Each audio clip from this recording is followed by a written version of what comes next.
भारत को अंग्रेजी हुकूमत से आजादी मिलने के बाद कभी पहले प्रधानमंत्री जवाहरलाल नेहरू ने कहा था, रेलवे हमारा सबसे बड़ा राष्ट्रीय उपक्रम है और रहेगा।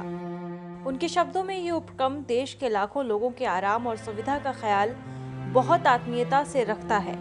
इसके साथ कर्मचारियों की बहुत बड़ी संख्या जुड़ी है, जिसके कल्याण की हमेशा फिक्र होना चाहिए। राष्ट्रीय स्वामित्व वाली रेलवे महज महत्वपूर्ण संपत्ति नहीं है, बल्कि महत्वपूर्ण जिम्मेदारी है। आज देश के पूंजीपति रेल को खरीदने को ललायित हैं और सरकार भी उनको ये तोहफा देने को व्याकुल है।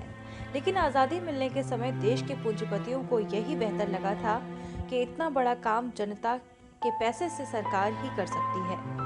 उस वक्त पूंजीपतियों की हैसियत ही नहीं थी कि वो चलती हुई रेलवे के चक्के घुमाने का भी काम अंजाम दे सकें। बहरहाल कल्याणकारी राज्य की मंशा के अनुरूप रेलवे ने कभी गंगा के एक घाट से दूसरे घाट के स्टेशन को पहुंचाने को स्टीमर चलाया, काठगोदाम से नैनीताल के बीच तांगा चलवाया या फिर ट्रेन की बोगी में भी पुस्तकालय खुलवा दिया।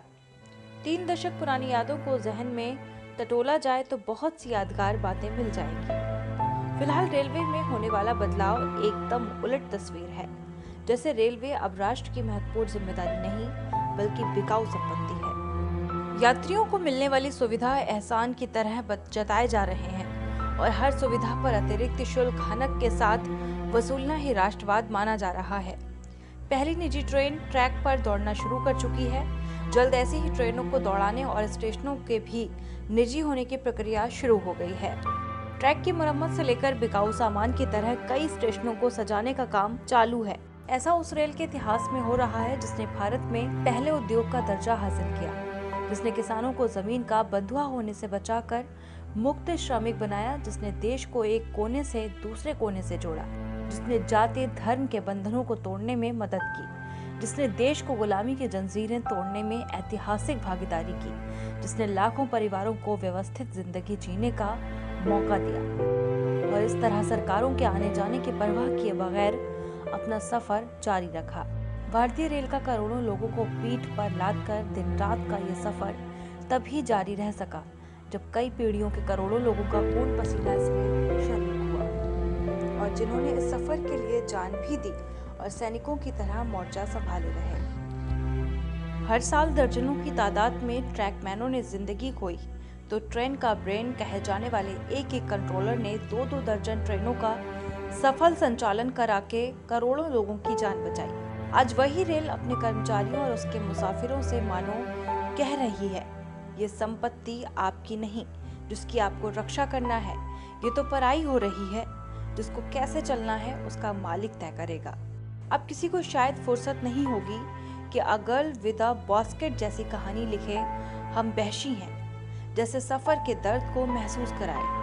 जीवन रेखा कही जाने वाली रेलवे की यात्रा बताती है कि ये कई देशों से बड़ा देश है, अपनी आबादी, संस्कृति और इतिहास के हिसाब से भी। इसका एक हिस्सा बिकना भी देश का हिस्सा बिकने जैसा है। भारतीय रेल का इतिहास कोई पढ़े तो उसे आधुनिक भारत के इतिहास की 90% समझ आ जाएगी। रेल ने देश में एकजुटता और संघर्ष के सफर में मील के पत्थर गाड़े हैं। भारत में रेलवे ने कैसे कदम रखा और कैसे तरक्की हुई, इसको भी जान लेते हैं। 1845 में सर जमशेदजी जे भॉय के साथ जगन्नाथ शंकर सेठ ने इंडियन रेलवे एसोसिएशन का गठन किया। वर्ष 1900 में रेलवे ब्रिटिश राज की सरकारी स्वामित्व वाली कंपनी बन गई। वर्ष 1901 में प्रारंभिक रेल बोर्ड का गठन हुआ, जो वाणिज्य और उद्योग विभाग के अधीन था और इसमें एक सरकारी रेलवे अधिकारी बतौर अध्यक्ष हुआ करता था। इसके अलावा इंग्लैंड से एक रेलवे प्रबंधक और अन्य 2 सदस्यों के रूप में कंपनी के एजेंट थे। 1947 में आजादी के बाद भारत को काम चलाऊ रेल नेटवर्क विरासत मिला। लगभग 40% रेलवे लाइनें नए बने पाकिस्तान में थीं। कई लाइनों को भारतीय रेल क्षेत्र के माध्यम से फिर से जोड़ा जाना था। पूर्व भारतीय रियासतों के स्वामित्व वाली 32 लाइनों सहित कुल 42 अलग अलग रेलवे सिस्टम 55,000 किलोमीटर सीमा में मौजूद थे।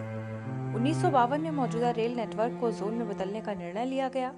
तब कुल 6 जोन अस्तित्व में आए। जैसे जैसे भारत ने अपनी अर्थव्यवस्था विकसित की, लगभग सभी रेलवे उत्पादन इकाइयां स्वदेशी निर्माण करने लगी। रेलवे ने अपनी लाइनों को बदलना शुरू कर दिया। 6 सितंबर 2003 को मौजूदा जोन से 6 और जोन बनाए गए और 2006 में एक और जोन जोड़ा गया। भारतीय रेलवे में अब कोलकाता मेट्रो सहित 17 जोन हैं। रेलवे अंग्रेजों के लिए एक फायदे का सौदा था।